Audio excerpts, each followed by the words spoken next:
Welcome to Marriage Lab, a special place where we diagnose your marital problems and prescribe for you tested and proven solutions to them. You are not here by mistake. Something great awaits you. Stay tuned and be richly blessed. Don't forget to always like, comment, and share. At Marriage Lab, your marital success is our pride. Hello, good morning, good evening, good afternoon, good everything. I am your brother Ugo Festus. I welcome you to today's episode of the Marriage Lab. God bless you. I'm happy to have you there, our wonderful audience. I know that this platform is really blessing you. So don't keep it to yourself. I know you have subscribed, but please, can you help us share the link? Command people. I use the word command. Command people to subscribe to this YouTube channel because every episode is worth listening to. We keep bringing nuggets, bringing teachings and discussions that will help our relationships, marriages, and so on and so forth. So I welcome you. Today's episode is I and me alone in the studio. And I just want to share one or two things with us. And then the last time we were here, we talked about red flags in relationships. That was that was a wonderful episode specifically for the young singles. And wonderful enough, we've received a lot of feedback. People are appreciating, they gain a lot, and comments are still coming in, and we thank God for that. But then I think there is somebody that dropped a question on the comment section talking about red flags. The person asked a question. He said, what about malice? So I believe the person is asking, is malice one of the red flags in relationship? Of course, you know, we told you that we only mentioned few. We have dozens of them. And we're going to come back to that topic definitely. And I'm going to do that the day I have a guest in the studio. But today, I have another thing to discuss. But before I go on with what I want to discuss with you, let's talk about malice. Malice. Dictionary definition of malice says is the intention or desire of one to cause harm or suffering to another person. The desire to cause harm. But that's not Nigerian definition of malice. So that's not Nigeria. I know Nigerian definition of malice is when they say malice, it means we are not talking. We are not talking as in you, maybe there's a misunderstanding and the person decides to keep to himself and you decide to keep to yourself. I think that's the mentality. That's what I know. This person is asking, what about malice?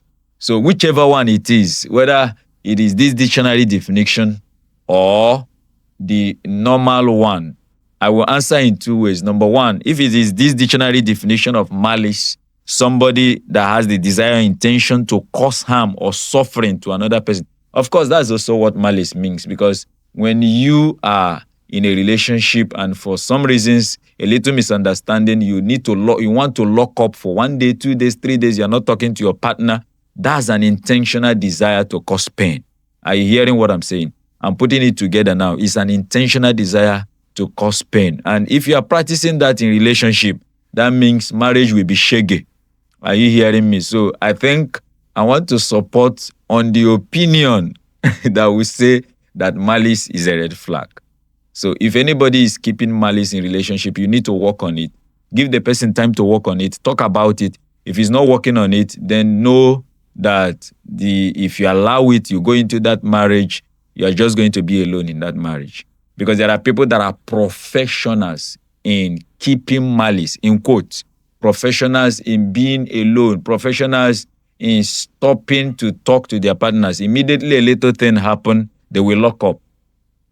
And you know, marriage in particular becomes hell when couples are not talking to each other. I can tell you that. Marriage becomes hell when couples are not talking to each other. So for me, malice is a red flag. And like I said, that's not the direction of my talk today, but I just have to say something about that question. Is on the comment section there. Even you, if you scroll down in our comment section, you will see it. So I believe I've been able to help the person. But if you have a different opinion, we don't mind. Go there on the comment section. You will see it. Put it there for us. What do you think about malice as a red flag? And I believe we share the opinion together and then we'll get blessed from it. But today, I want to talk about laws of Christian relationship, or what you call courtship, or what you call relationship that leads to marriage. The laws. I don't want to give it a number because I don't know how many of them the time will permit me. But actually, I have with me here 21 laws. 21 laws. And inside these laws, you will see the do's and the don'ts. The ones you should do, the ones you should not do. I mix them up together. All of them are laws. If you go to the laws of the laws of God, you will see thou shalt not, and you will see thou shalt. Are you hearing me now? So 21 laws of Christian courtship or relationship that leads to marriage. Of course, you know, courtship means relationship that actually both partners have agreed together to begin to know each other in every way so that they can prepare themselves for marriage. But if you need a dictionary definition, I can find that for you.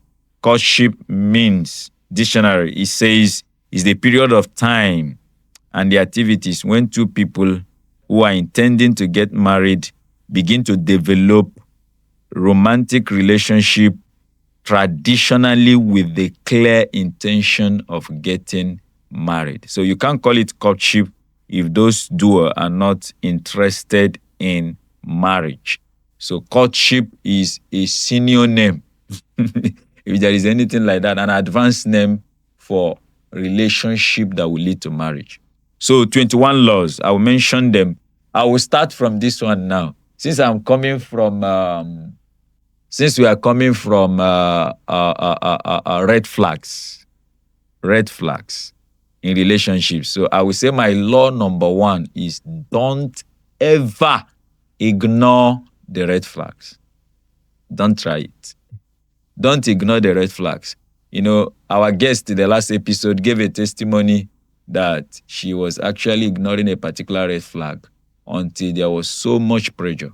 And that's our saving grace. Don't ignore the red flag. We mentioned a lot of them that day. We just talk about one now, keeping malice. Once there is a red flag in your relationship, especially courtship, and then you have talked about it, you try to do something about it and it's not working, please run for your life.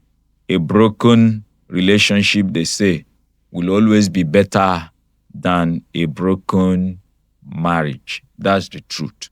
So don't ignore the red flags. Some of us will ignore them by saying, when we get married, it will change.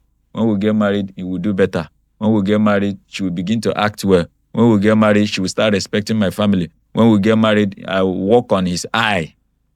I will walk on his anger. I will walk on his anger. You will walk on his anger. Please don't ignore the red flags. That's number 1. Number 2, like I tell you, I'm mixing it up. I'm not placing them in order of priority at all. Number 2, put God first. I know you're expecting me to say this first, but it's still coming at a good place now in my arrangement. Put God first. You can have a relationship with whosoever without having a relationship with God. So God should be the first person in perspective in your relationship, in your courtship, in your desire to get married to each other. We said it the last time we were talking about red flags. If your partner does not have respect for God, he or she will never have respect for you. I'm not missing words.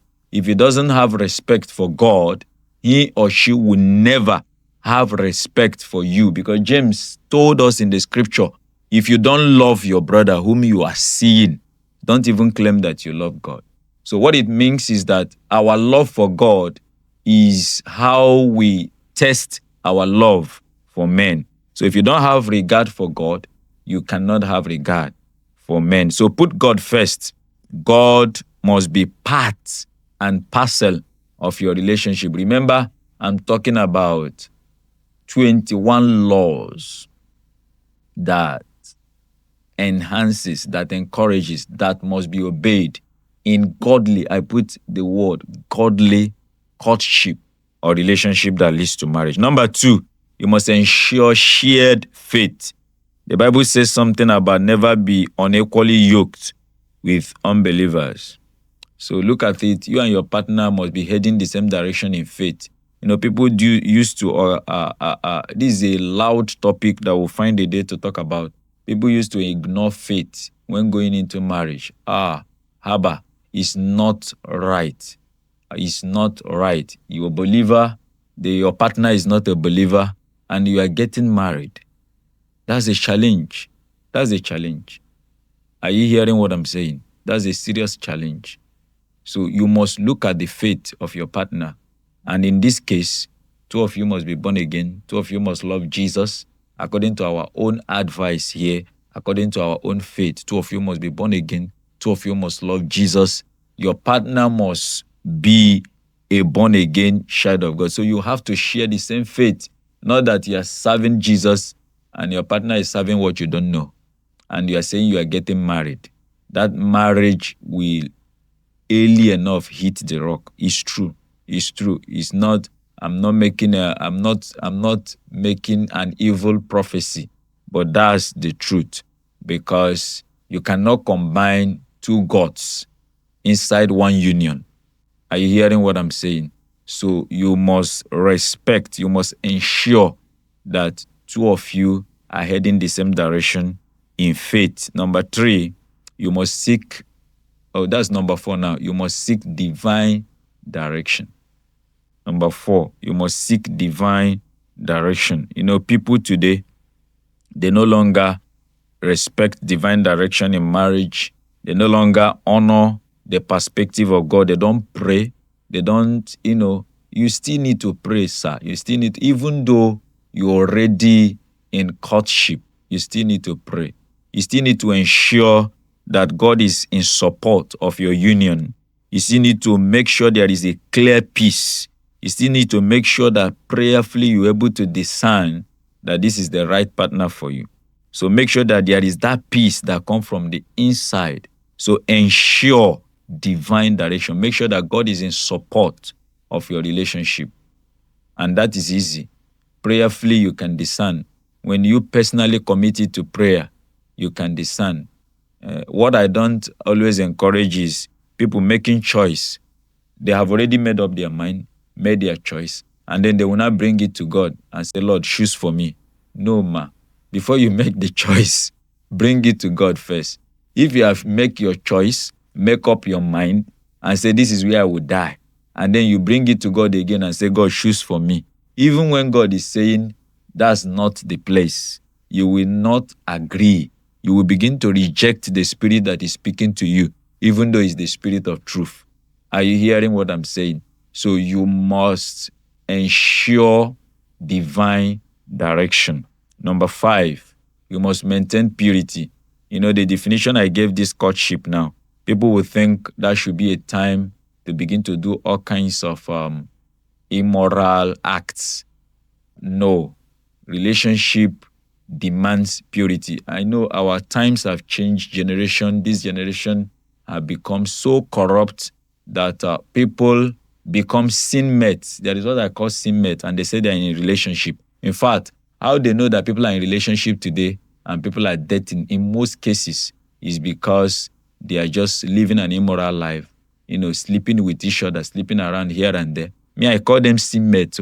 That's not relationship. As a matter of fact, if you begin to engage with your partner in sexual acts when you are not yet married, it will cover your eyes.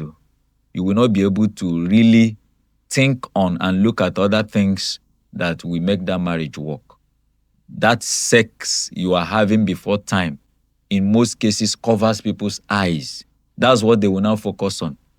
And then they will not forget that there are other more intelligent, important, spiritual, everything pressing matters that need to be considered before marriage.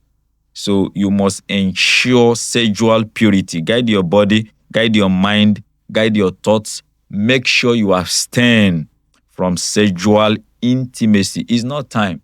The Bible says something that marriage is honorable, the bed undefiled. The bed undefiled. There is no how you will convince me that those laws of the scripture are no longer pertainable today. No, sir. The bed is undefiled. Marrying couples should wait until they get married.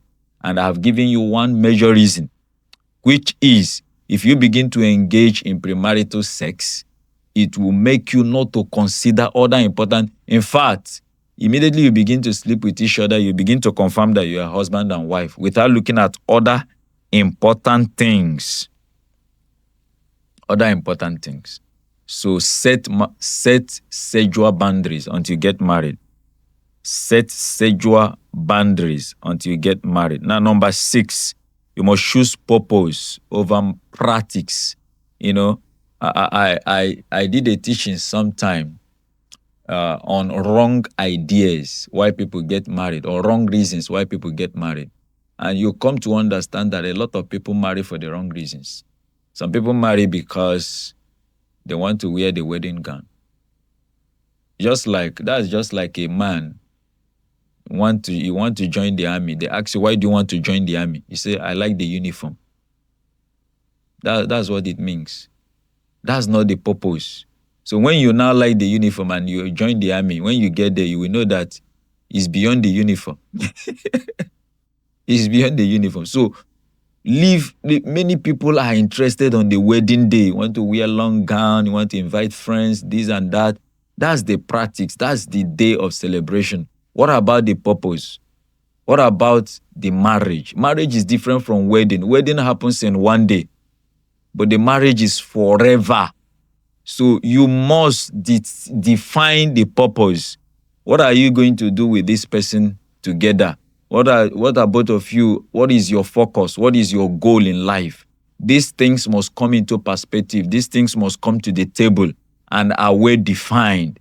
Not fantasies, not when will you come and see my people, when will you do this, when will you do that. Oh no, those ones are just mere fantasies that we just blink the eye and before you know it, you will not remember them again.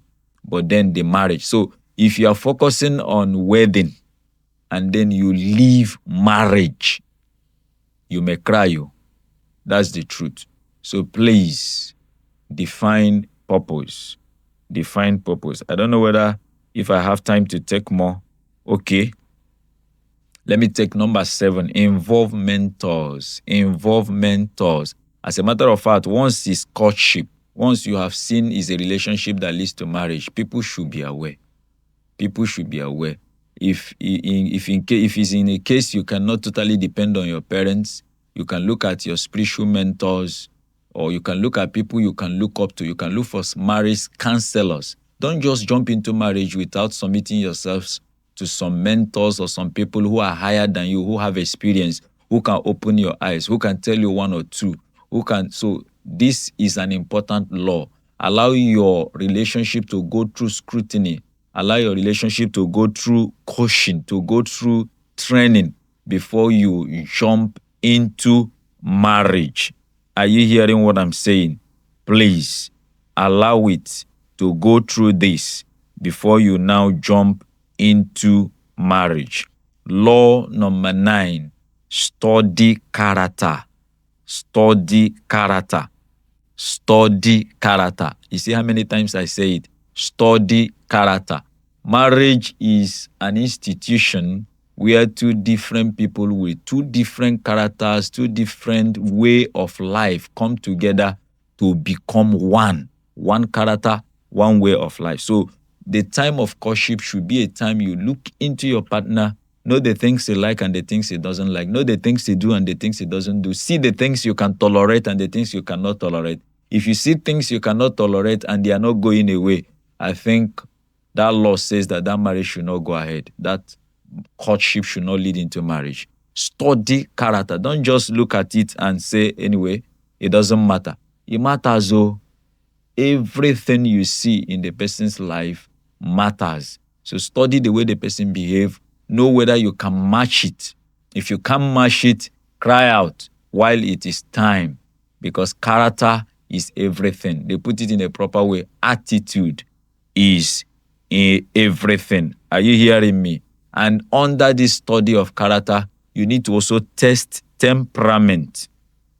Test temperament. Learn how your partner handle stress, handle anger, handle disappointment, and handle ordinary pressure. Try to test his temperament. It's important because the issue of temperament is not negotiable as far as marriage is concerned. So the time to shake your partner's shock absorber is during courtship. That's when you will look at it during relationship, look at his or her life and check whether this person can he be able to control his anger to what level? Can he be able to handle stress? Can he be able to handle disappointment? Can he be able to handle pressure from work, from family, from life? And that's where you also know whether this person is your man. Because if you carry two people that cannot handle pressure and bring themselves together as husband and wife, when pressure comes, because pressure will surely come, disappointments, there are times for stress. So when these things come and two of you, nobody has the shock absorber, the family will you just sink. You will just sink. So these things need to be considered. Maybe you are considering marriage and you have not been thinking all these things. We are not here to break your relationship. No. We are here to help you to be careful because it's better to be sure than to be short. So you need to be careful the marriage you are going into. Then I will take this last one because of my time. No cohabiting. Please take note of this last law that I'm mentioning today. No cohabiting. No cohabiting. I need to explain that. Do not move belongings in or live together under temporary excuses before marriage. That is what I mean by cohabiting. Some people, you are not married yet, but you're living together. My people will say to fiakwa. You are not married and you're living together. That's how many people that are living together out there, they are now 10 years. They are born 3, no dowry. It started from, let me go and sleep over.